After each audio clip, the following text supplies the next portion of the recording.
Hello and welcome to today's episode of Thrive After 45. I'm Denise Drinkwalter, heart whisperer, midlife mirror, and mentor. And every week, I am so honored to share energy and space with inspiring guests whose stories reflect so many possibilities of thriving beyond 45. Together, we uncover the whispers of the heart, the power of midlife transformation, and the wisdom that fuels expansion. Because when one woman turns her light on, the rest of the room catches fire. What does it take for a woman to look at her own life and decide something has to change? Not because anybody told her, but because she knew. Today, our guest was stressed. She was burned out. And like so many women, she had found something that took that edge off at the end of a long day. She wasn't falling apart. She was holding everything together, but quietly, she knew. So she did something that most women never actually do. She got honest with herself. She did the work and she completely transformed her relationship with the one thing she had been using to help her cope. And then she couldn't keep it to herself. Thank heavens. She has trained with leading voices in this field, Annie Grace, Jolene Park, and she went even deeper into the body and the soul of lasting change. For years now, our guest has sat with hundreds of women in groups and more than 40 one-on-ones, not to take anything away from them, but to give them something back, themselves. It is such an honor and a privilege to welcome our special guest to our show today, Susan Larkin. Thank you for being here. Oh, thank you for having me. What a beautiful introduction. Oh, thank you. Well, what you have done, the steps you have taken, the realization and awareness, and what you did with that is exactly why we needed to come on here and have this conversation today, right? So I would love to know a little bit more about the behind the scenes in terms of what was it? Was it one thing that made you kind of go, oh, how did it all unfold for you? Because I don't think it unraveled at all. I think it unfolded for you. Yes, it unfolded and then it unraveled a little bit at the end. Okay, here we go. So here we Yeah. go. Yeah. Okay. So, yes, I was in a very successful job in higher education. I worked for Yale University School of Medicine, and I was also getting my MBA at the same time. And I had children in high school and elementary school. And then I think, what was I thinking? Why was I doing that? And as the stress level in my life increased, I would, drink coffee in the morning and have wine in the evening, and found that the wine really felt like it was, helping me cope with the transition back to home life after working all day and now Mm, having to do all the stuff with the homework and the dinner and all that. So, sort of that like swing oil, so to speak, of like, okay, now I have to yeah, do my second job as mom. And I right. know a lot of mothers, in the same boat. Yep. And also it just felt like it was the duct tape that was holding everything together. Mhm.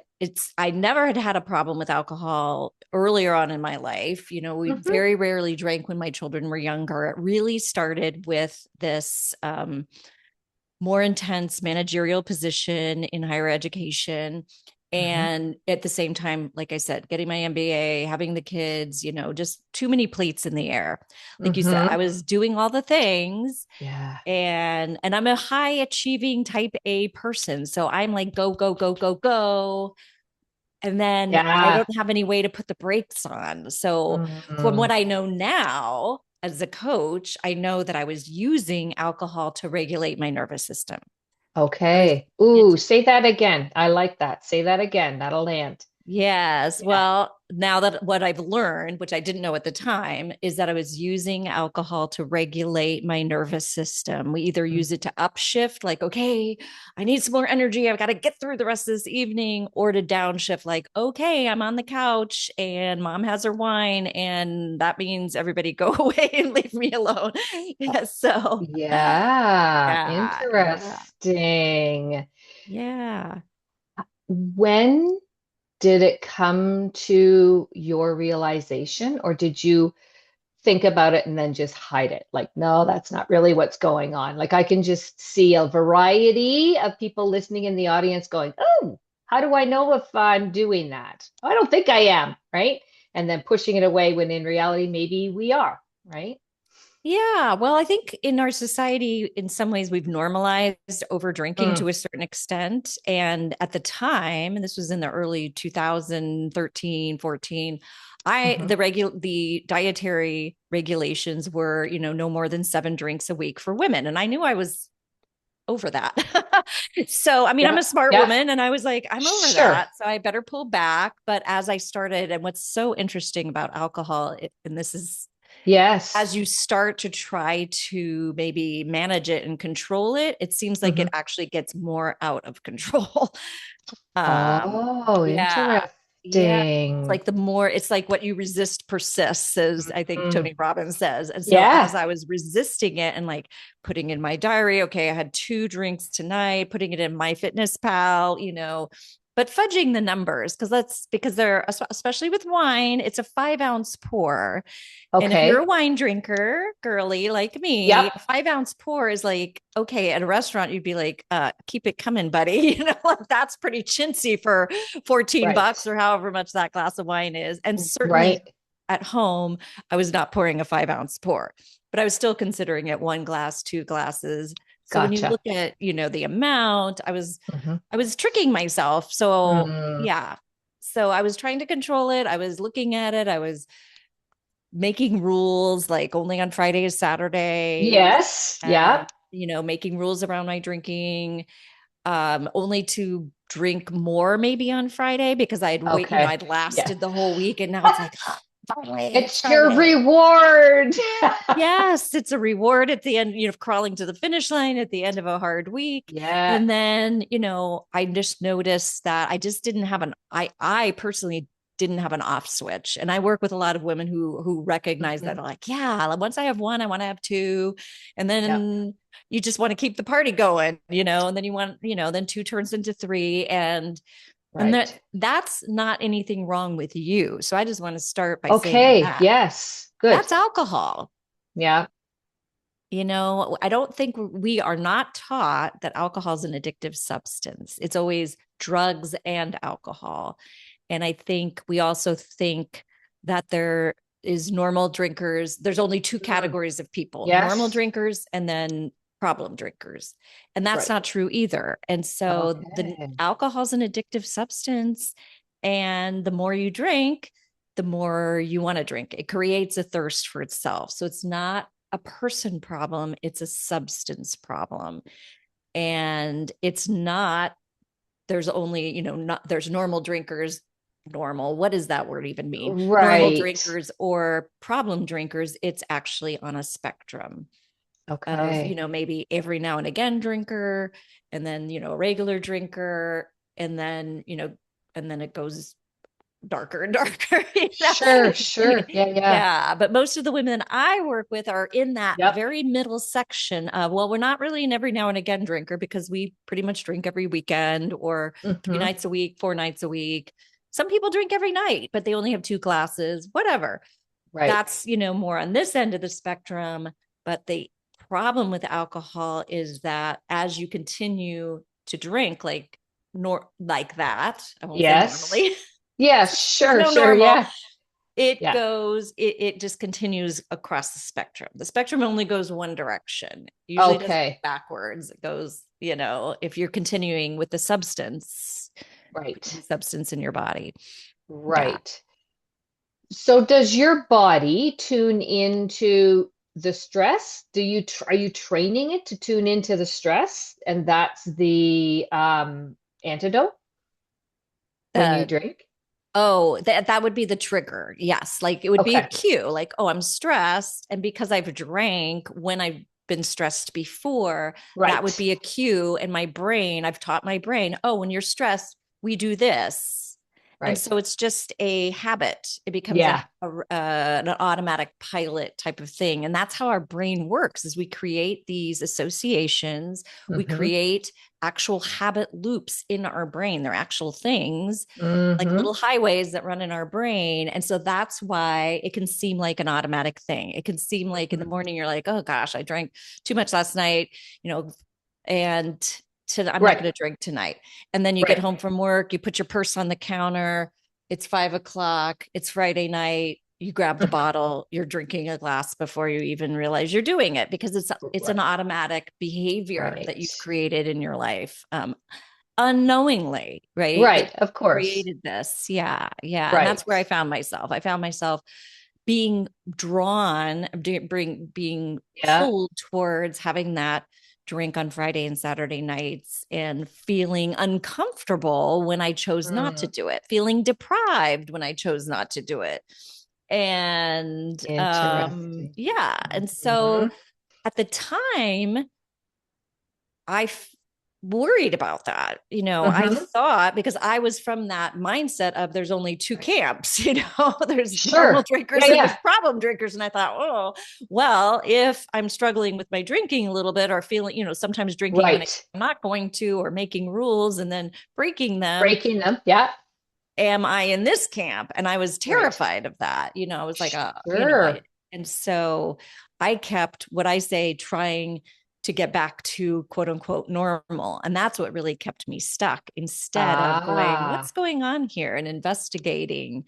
Um, and until I did that, once I finally just put my foot down and said, look, I got to figure this out. And I want to learn everything I can about why I'm drinking the way I am, what's going on with Right. alcohol. And so I took a Right. course Yeah. and I learned everything about alcohol, but I also learned ways to manage the stress and to Yeah. regulate my nervous system without using Yeah. alcohol. Yeah. And that's really what we have to do. We don't want to be Of leaving course. ourselves deprived, Right. leave Totally. ourselves feeling like we don't have any tools. We need new tools, actually better Right. tools. Like now I Yeah. feel like I can go anywhere. I can handle a lot more Yeah. than I could when I was just trying to handle it with wine. Um, Right. yeah, Right. it's And very so, yeah, oh go ahead. oh, Go it's ahead. just a very powerful feeling to feel like you can regulate your own nervous system Yeah. without using an outside substance. And was one thing that Jolene Park says that I love a quote that she says, wouldn't it be nice to have something other than the bakery or the bar? Yeah. Because sometimes we Mm-hmm. emotionally eat too. We Mm-hmm. stress eat, etc. So it's kind of in the same category. Mm-hmm. Using a substance to manage your nervous system, manage your Yeah. stress, manage your Yeah. anxiety, manage the Yeah. feelings you don't feel like feeling, or Right. Yeah. yeah, Yeah. yeah, So for you'd shared that there's a continuum, right? yes, There's like that continuum where there's once in a while right through to I'm gonna call, and it's maybe not the right term. Help me out here. Binge drinking, where you open the bottle for the weekend, you make up all the time. Is that the extreme? no, gray area No? drinking is that drinking that's between every now and again drinking and needing medical Okay. detox or needing to go to rehab. Binge drinking is within that spectrum because a lot of Oh, women, okay. and I would say I probably fell into this category more than I wasn't an everyday drinker. But again, when I would drink, I never just had one.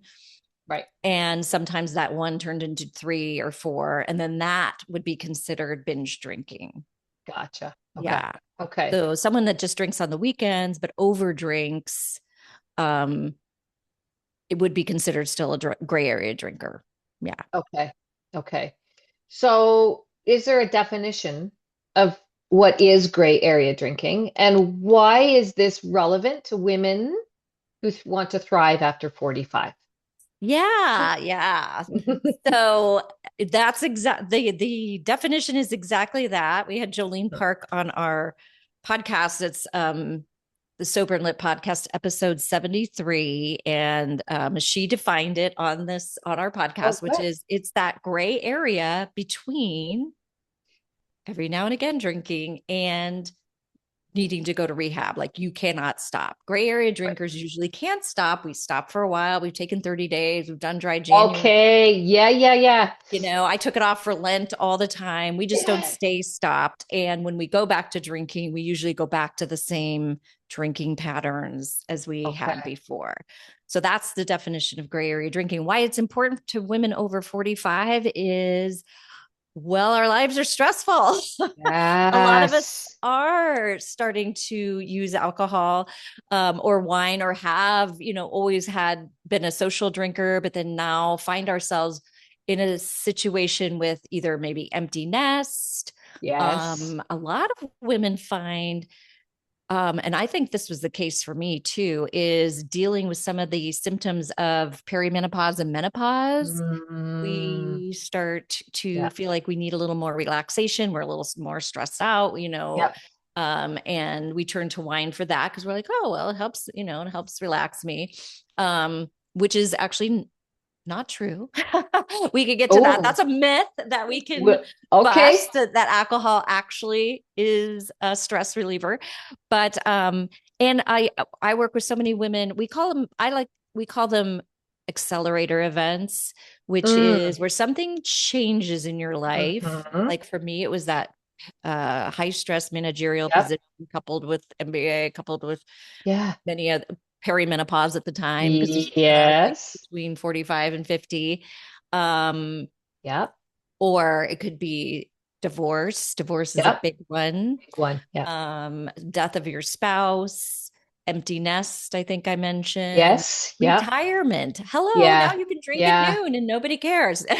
And it's, pickleballs and Yep. cocktails and these retirement communities are Yeah. are partying, and all of a Yeah. sudden you see a shift in your drinking. All of a sudden you're like, oh, I'm drinking a lot more than I used to, and something feels a little off here.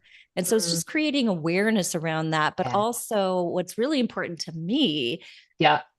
in my messaging out to the world is to create awareness with no shame, blame, without that worry that I had of, oh my gosh, what does this mean about me? Because it doesn't Yeah. mean anything It's about you. It's just how mm-hmm. alcohol works in our brain and body. When we Mm, use it as a coping mechanism mm-hmm. for emotions we don't want to feel, loneliness, Mm-hmm. for stress, it starts to become more addictive Yep. because we're relying on it. And our subconscious brain is like, oh, we need more of this. Yeah. Alcohol gives you a really high dopamine hit every time you drink. And, Andrew Huberman had Anna Lemke, who wrote Dopamine Nation on his podcast. And one of the things that they talk about is anything that gives you a high dopamine hit for low effort is Is addictive. yeah. That's the definition of addiction is high dopamine hit, low effort. And how hard is it to unscrew a wine bottle and pour it into a glass, or I Yeah. like to say rip the cork out with your teeth. Yeah. Totally. So Yeah. it is a high dopamine, low effort habit, and Mm-hmm. it is addictive. Mm-hmm. My husband recently, I've been now alcohol free and chose to live an alcohol free lifestyle. It's not something that I require any of my clients to do, but that's what I do. My husband now, I'm almost 6 years alcohol free.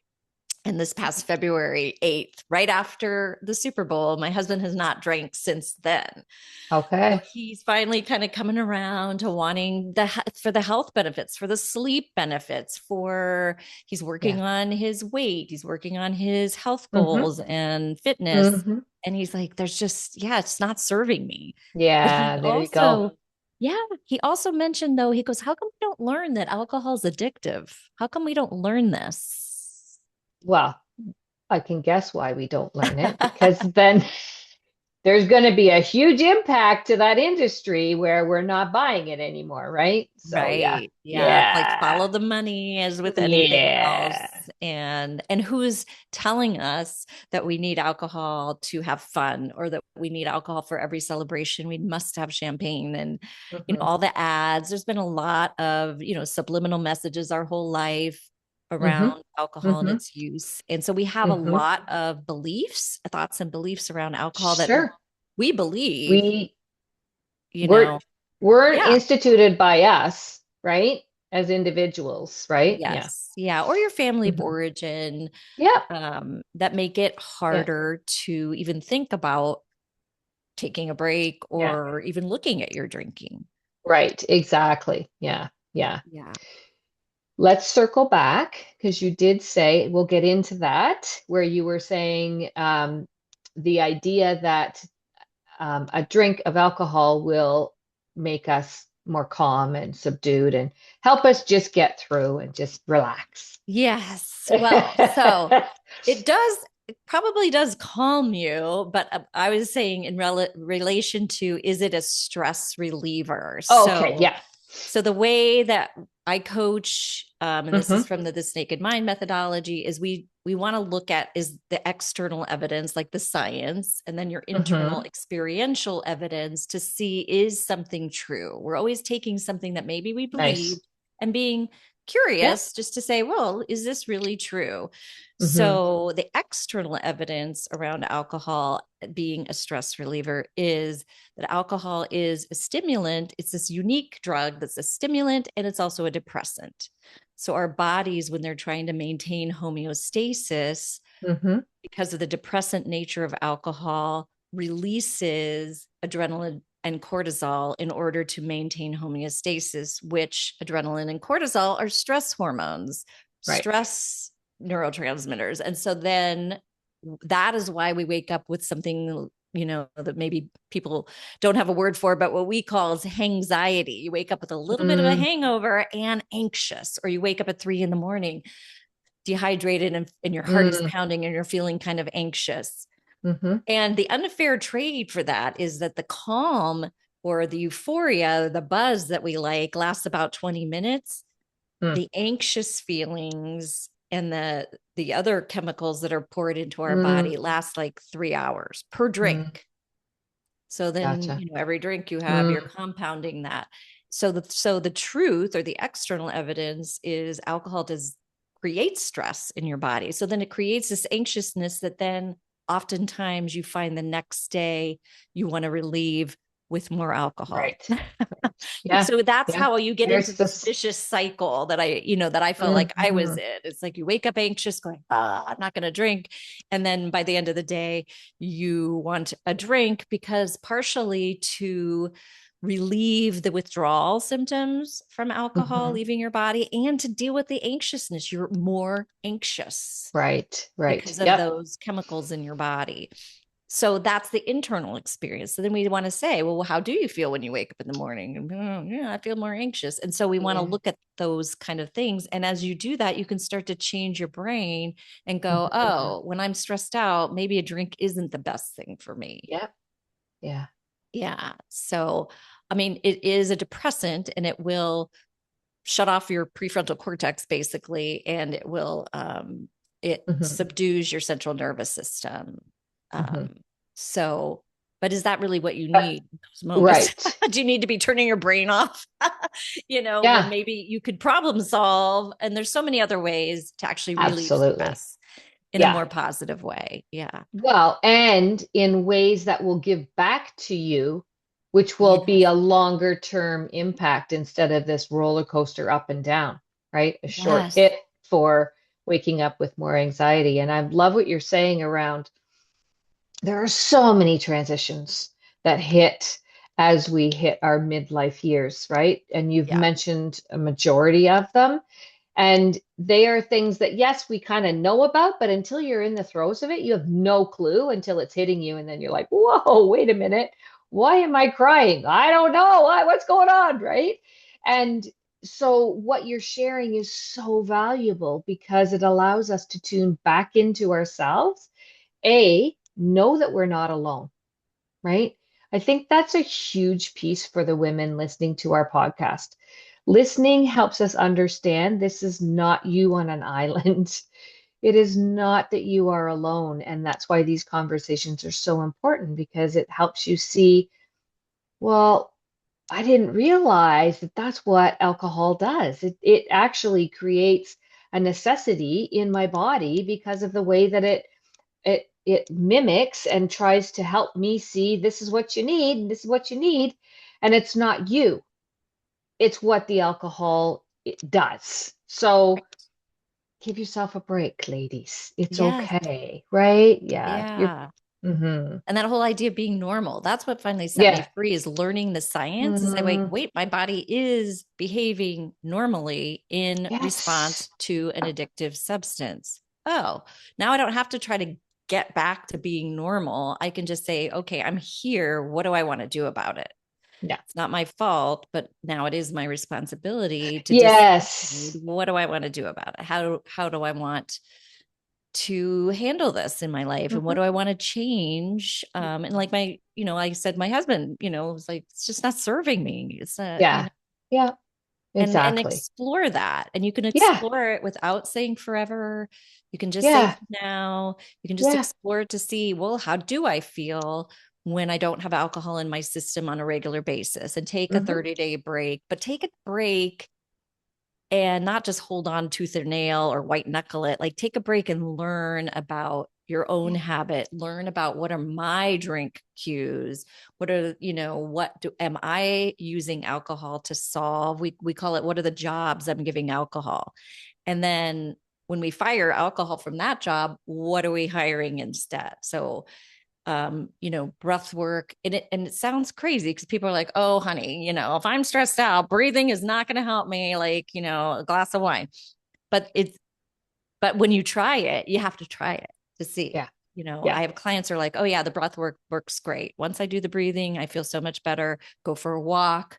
Mm-hmm. Again, just little things that actually do regulate your nervous system, not just conk yourself out. Like, you may as well Yeah. I always say, you may as well just hit yourself over the head with the empty bottle Yes. Right? It's for what like, alcohol is doing for you. Yes, it's mhm. conking you out, but then the Yeah. next day It's you're left holding the bag, yeah. you're not It's changing anything. exactly. There's no resolution. There's no Yes. movement forward. You're stuck in that cycle and that loop that Yes. you talked about.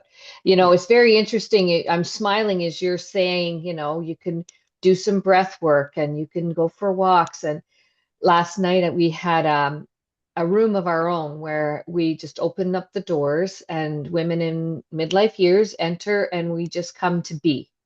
And we literally start with breath work. And what happens within 10 minutes is amazing. And we didn't do anything special other than focusing just on ourselves and just being present. Yeah. Yeah. So powerful. Yeah. That's beautiful. Yeah. Breathing is so good. I'm just feeling like, Mhm. oh, even being like kind of Yeah, I know. being on a podcast, you get kind of up, and I'm like, okay, I need to do some breath work. But what I found in my life, because you'd asked me a little bit about my Mhm. story, is Yes. that by drinking in order to resolve the stress and the burnout, it kept me in Yeah. a state of burnout because I never did anything about the things that were burning me out. I just kept drinking to keep all the plates in the air instead of, and that's the benefit that I see so many women when they take a look at their drinking, make some Hmm. changes, then they're like, Hmm. and this is how I was. I was like, I'm not doing that, and definitely not that anymore, Exactly. and Yeah. you get your power back in some ways. Yes. I love that. You take your power back. You Yes. do. Yes. You Yes. really Yeah. do. Instead of just going along to get along. And that was the kind of drinking I did. It was going along to Hmm. get along drinking. I don't want to go do this. Oh, good. They'll have wine. I'll just drink through it, you Yeah. know? And so many women are like, I'm just not going to do those things anymore. Yeah. Yeah. If you need wine to get through it, maybe you just don't want to do it. Right. Yeah. Take a bigger step back and start investigating, right? Start Yes. taking that lens of curiosity. Well, this is interesting. I go, and whenever I go, I don't feel good before I start, but, it's like, wait a minute. I love what you're sharing. I absolutely love it. I also want to come back to something you shared. that in your coaching, it sounds like, and help clarify this for our audience and for me, every individual that you work with, their journey is unique, even though there's a thread of connectedness because we're talking about alcohol and the addiction thereof. Yes. Um, what I did hear you say is that I don't say you have to stop drinking. That's not my mantra. Am I right on Yes, that? Yeah. forever, forever. So the program Okay. I have is called the Yep. Freedom Formula. It's 8 weeks. The Mm-hmm. first 2 weeks we learn about how the habit loop is Mm, created, and then we observe. When you go to drink, mm, I want you to drink mindfully and observe. Okay, wait, what am I using this? How am I feeling? And what am I mm-hmm. using? Or what is the external cue? Oh, it's a sunny day and we want to sit out on the deck and have wine. Okay, that's a cue. Or Mm-hmm. it's Friday and I'm crawling to the finish line and I want to have wine. So, what are all your cues just to understand them better for the first Mm-hmm. 2 weeks? And then also learn some tools because Mm, at first, if when you take a break, you are going to have the urge to drink. And so, what are you going to do with that? And so, learning right. some tools in order to get through the urge to drink. And Mm-hmm. then we're going to take a break because you Mm-hmm. do need to take a break in order to just see how you feel without alcohol in your system. Of course. And there's no myth of perfection. If you drink during the break, we just say, okay, well, what happened? What was the cue there? We learn from it. Right. And then at the end, there's a module on moderation, if that's the way that you want Mm-hmm. to go. Some people say, yeah, this, I feel so good. I just want to keep it going. Maybe not forever, but for now. Right. So we never Yeah. say forever. We always say just for now. Mm-hmm. And I feel like it's just really important for each person to make their own personal decision about how Right. they want alcohol to be Mm-hmm. in their life once they know more information. And sometimes, women find out the information about alcohol and they're like, forget it, it's a toxic Right. substance, I don't want it in my Yep. body, no more. Yep. Yep. And then that's great, but other people make a different decision. And for a Mm-hmm. long time I was exploring my drinking, and I was Mm-hmm. in rooms where most people were sober or alcohol free. And I always felt a little uncomfortable because I just wasn't there Mm, yet. And I never want people to feel uncomfortable. You really have to get to wherever you want to go on your own terms. yeah. So that's how I work with people. And, just continuing to increase your tools and continuing to Mm-hmm. increase your, what I call, well, it's a clinical term, but window of tolerance Mm-hmm. Mm-hmm. for discomfort, basically, Mm-hmm. because usually we're drinking to feel a different way. Right. Like we don't like how we're feeling Right. in the moment. Yep. And yeah. Yeah. I love that. I love how you meet people where they are. You have a structure that works because you're helping women do this for you, by you, because of you. So if you've been listening, right, you will know that there's something in your body that's little antennae is going up, going, this has been interesting. I wonder.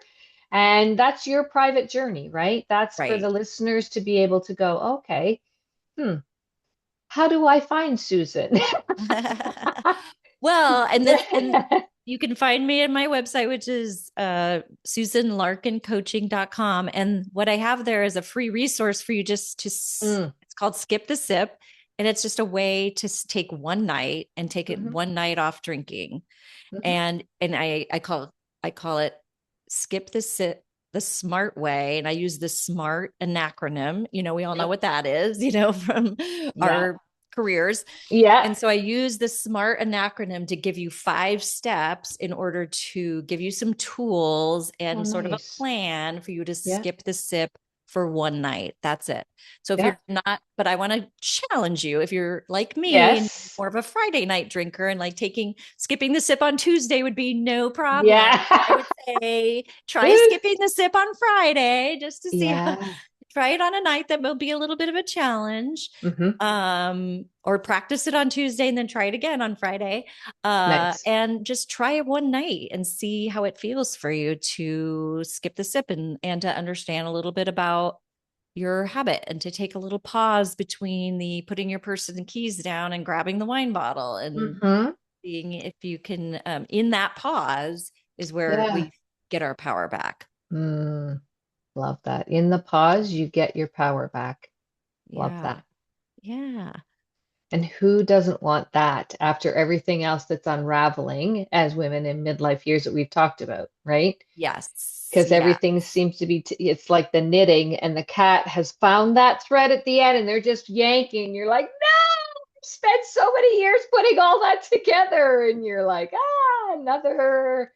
another wave is hit and you just don't know how to keep up. But No, I power's in the pause. I love that. Yeah, yeah. And I think that, also one thing to keep in mind about women 45 and over Mm-hmm. is, especially once we're going through menopause, perimenopause, and Mm-hmm. menopause, is our bodies Mm. don't metabolism alcohol the same way Yeah. they used to. So you may even be finding that you 2 glasses a night and you just really are like, wow, that really hit me hard. I feel so hungover.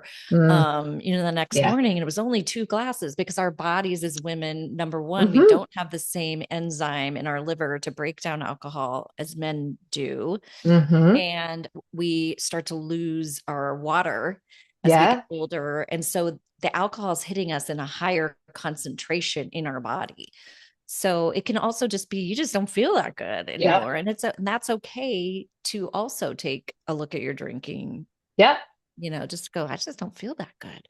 Yeah. But because of what we've learned culturally, it's like, but it's not okay to like not drink.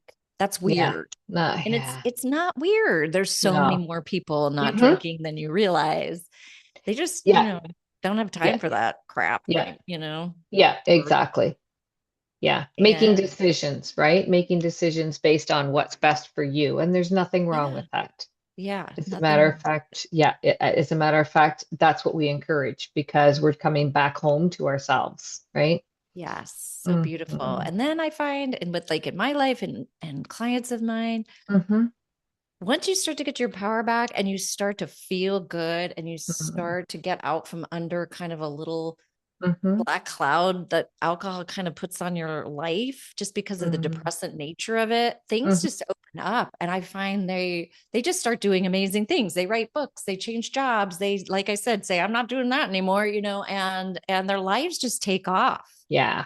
Yeah. So if you're feeling like you're in a little bit of a rut and you're, Mm. it's stuck in this rut and you are stuck drinking wine every night, and that's kind of like the highlight of your night, like it was for me, Mm-hmm. it's like there's something beautiful on the other side here for Yeah. you.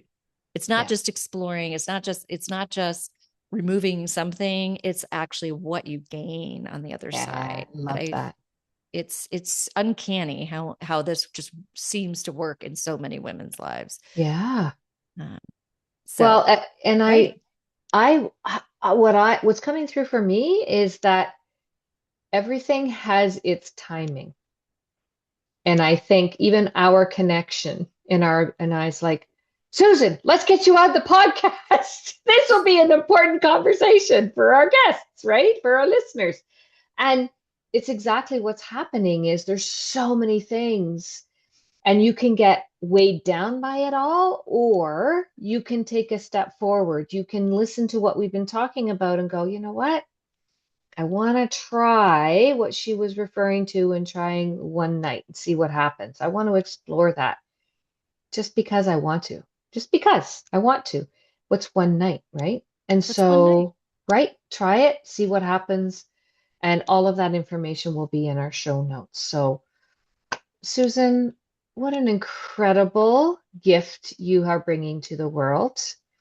Oh, I know that you had to come through the door of opportunity that presented itself for you, by you, because of you. And thank heavens you did that. And you've taken the opportunity to help more of us through doors that are waiting for us to witness, knock on, and open. So thank you for everything you do. Is there anything you would love to leave our audience with before we close our conversation today? well, thank you so much for having me. I just want to get the word out. I say my mess became my message, Mhm. that there's nothing wrong with you if you're Yeah. struggling with your drinking or wondering if I'm drinking too much. There is nothing wrong with you. Mm. And it's okay to take a look at it. Mhm. And more people, now is the best time. There's so many Yeah. drink alternatives. The younger generation, Gen Z, is not really drinking that much. And it's kind of cool Yeah. to take a break from alcohol. It's kind of cool to Mhm. go do things alcohol free. And there's so many options now when you go out. It's just a great time. It's a much better time than when I did Yeah. it, but and that's being fueled by and being built by many of us who did change our drinking, and now we're like, hey, we want to have options. We want to live. We're not hiding in the shadows. We're not anonymous. We're just Yeah. out here saying this, we're living our best life. Yep. And then society and culture is starting to meet us, and so it's a really great time to explore your drinking. Absolutely. Absolutely.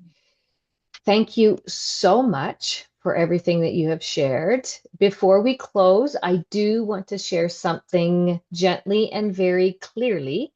This November, we are creating a live in-person experience called Ignite the Inner Uprising.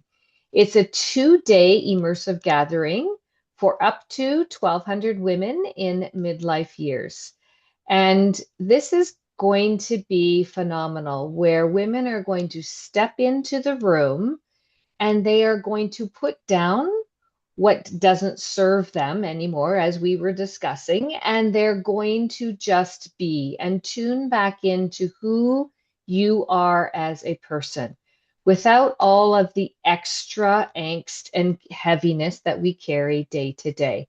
So, if something resonated for you in our conversation today, I invite you to join our waitlist so you can learn more about what is coming in November. And Susan, thank you so much for sharing everything that you did on our show today. And we will have all the information in the show notes on how to find Susan and get into her world. Make Thank you. sure that you remember there is power between the paws. I love that. In anything. Yeah, absolutely. Make sure you thrive after 45 and go and do something for you, by you, because of you today.